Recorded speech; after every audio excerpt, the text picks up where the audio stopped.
Hello, this is the TradeSite US Stocks and Futures Market Preview for Wednesday, April Fool's Day, April 1st, 2020. We start the second quarter of the year.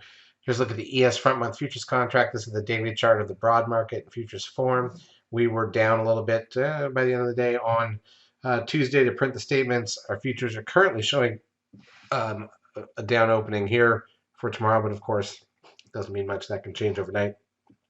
Currently showing down 35 on the ES and 73 on the NQs. Let's go through the daily charts of the broad market. Crude oil closing near $20 again, so really at all-time lows for the last, decade. Gold down $1.20. S&P Cash loses 42.06. The NASDAQ 100 down 75.51. Can't get through. Tried the highs of the last few days and couldn't hold it. Stocks down 34.72. The biotech's down 31.89. The Russell 2000 loses 5 points. The VIX loses 3.54. So the VIX is coming back here. That's the lowest the VIX has been, basically, except for that weird spike down day in this last month or so. Trend closes at 1.10. That puts a 10-day moving average at 1.09. That puts a 10-day moving average at 1.10. Nasdaq volume was 1 billion shares. This is the rebalance day for the end of the quarter, so actually that wasn't that heavy compared to what we've been seeing. Advanced decline ratio on the Nasdaq -25, so almost exactly the same number of stocks up as down. On the New York, down 314. Google gains 15.64. Apple loses 52 cents to 254. Funny, we made some money today. Pretty good money, actually, on Apple on the long side.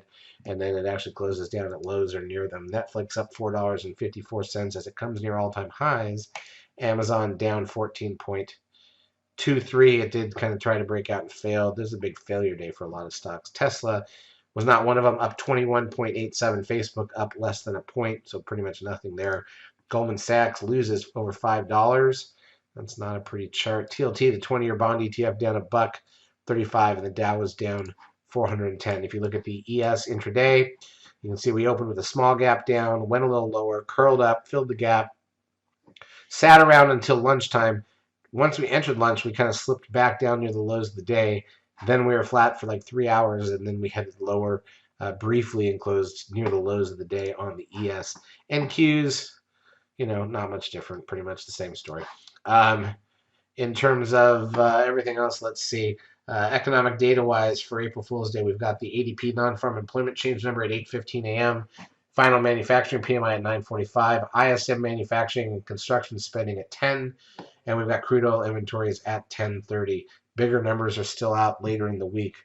Of course, not that they'll matter because the market's already expecting them to be bad, so that may be priced in, but there's a lot of other problems structurally that are out there that could still cause this market to head back towards lows. Charts, as usual, brought to you by eSignal. If you've not yet taken a trial of our services, feel free to do so. We will help you out for a couple weeks. Have a great trading week or a great trading week.